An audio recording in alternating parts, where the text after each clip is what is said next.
Hey everybody, welcome back to the Chaotic Little Book Corner. My name's Acacia. Today I'm going to be doing my wrap up for the Aprilathon. I'm going to link below and in the cards my TBR for the Aprilathon. I believe I stayed completely true to my TBR, and I believe that I made a TBR. I can't remember right now, and I probably should have looked it up, but I'm a little lazy, and I didn't. I've had a long day. So I read 6 books for the Aprilathon. I think the goal was to read 7, but there were only 6 challenges, or there were 7 days in the readathon, but there was 6 books to read.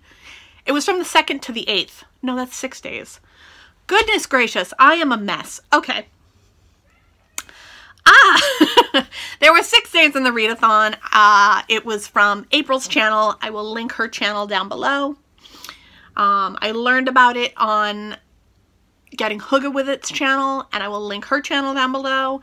I really enjoyed myself, and I read pretty fast, so I think I read a book a day, which was, or about a book a day. There was a couple books where I overlapped, and I read one big one in one day, and then I overlapped into the second day. Anyway, I read 6 books. Let's just dive in. First is Bitter Orange by Claire Fuller. This was really enjoyable. So it takes place in England with a woman named Frances who one day sees 2 people arrive, Claire, I believe, Cara and Peter, and they arrive at this mansion to stay, and they end up staying in the flat below hers, and she finds a peephole in her bathroom that allows her to watch them. The couple begin to find interest in Frances and want to get to know her, and so they start as a threesome, hanging out and kind of enjoying themselves and spending lazy days together and drinking wine.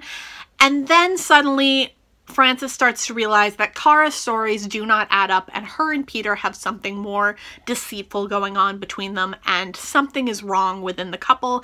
An event takes place that sends a spiral through the 3 of them, and the story goes from there.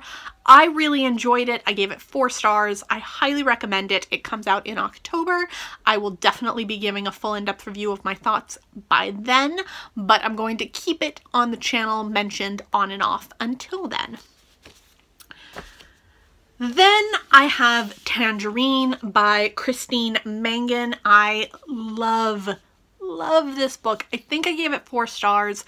I'm leaning more towards 5 in enjoyment factor. I can't say it's the most beautifully written thing I've ever come across, but it left me feeling really, really curious about life and really, really confused and very happy.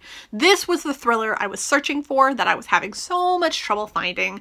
It is a mix between Daphne du Maurier, Donna Tartt, and a little bit of Alfred Hitchcock.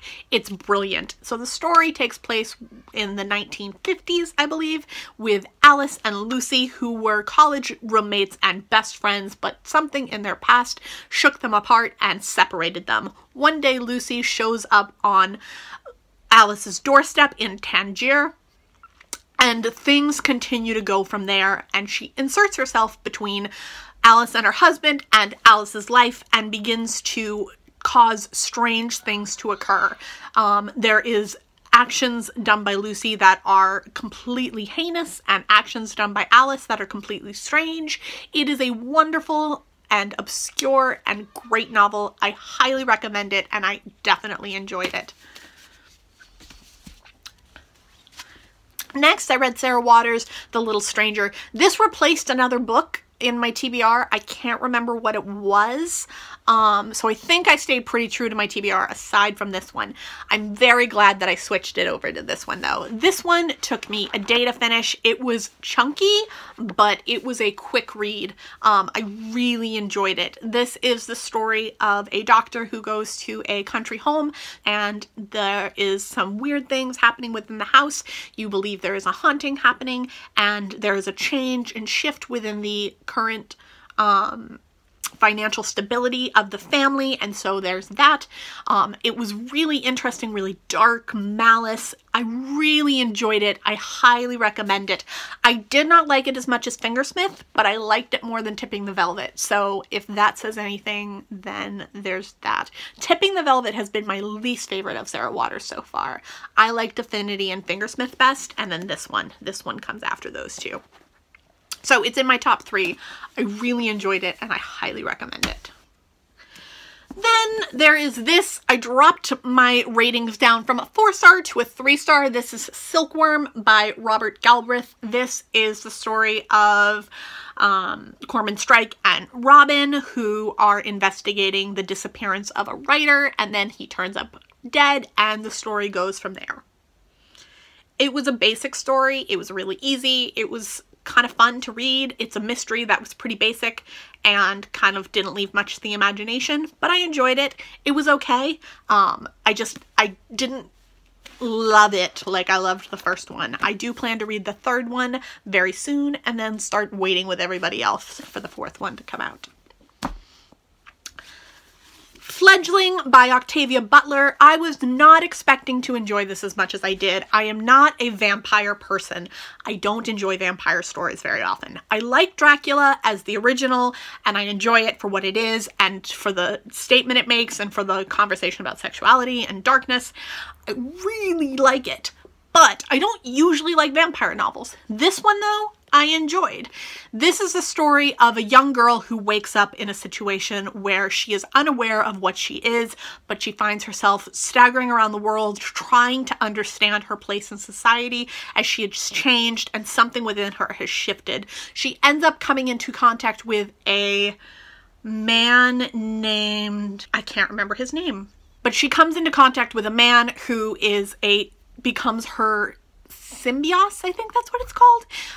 And he basically becomes her follower, and he starts to befriend her. She is a very young girl. I believe she is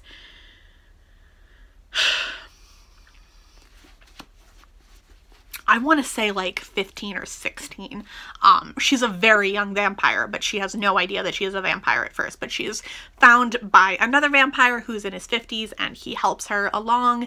And it's the experience of coming to terms with a new style of world and understanding what your body has become. I think there's a little bit of conversation, if you read into it, about the change of the body during puberty.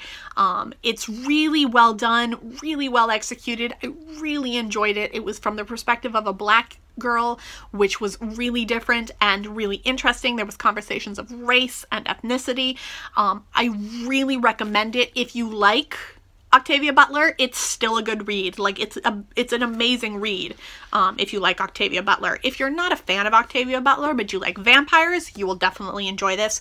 But if you have neither interest, this is not where to start with Octavia Butler. This is not where you start with Octavia Butler. This is when you already know you love Octavia Butler that you read this.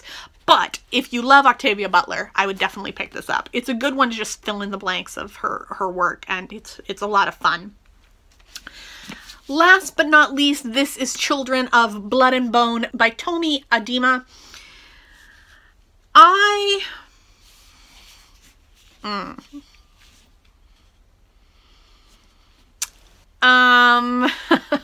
This one is getting rave reviews, and people love it. So don't take my word for it. I thought this was okay. I was not thrilled by it. I gave it 3 stars. And it's a lot about magic systems and magic disappearing and going on a quest and trying to retrieve magic and trying to have power again.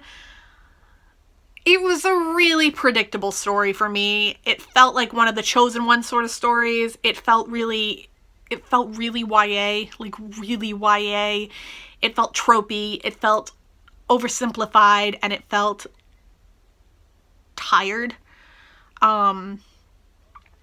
I adore the author. The writing style was beautiful, and I really support the author. I've seen her. I follow her on Twitter. She's really smart. She's really intelligent, and I think that anything she comes out with in the future, I will still try. But I'm hoping she'll come out with an adult novel for fantasy rather than a young adult, because this just read so YA, and I was so disappointed by this, you guys. I was so disappointed, and it's still a solid 3 stars. Like, I enjoyed it, but I was so excited for all the hype, and I was so excited to find a fantasy that I could enjoy, that I was so let down. And if I was basing it on enjoyment, it would be a 2 star. But there is merit to it, and it is kind of fun. I'm not impressed. I'm not impressed, you guys. I just didn't find it as a good book in general, so oops. Too bad. But yeah, those are my reviews for the Aprilathon. I hope you guys enjoyed this. If you like this video, give it a thumbs up. If you loved it, click that subscribe button down below. And if you have any questions, comments, or quandaries, go ahead and comment in the comment box. I will see you all in my next video. Bye, guys.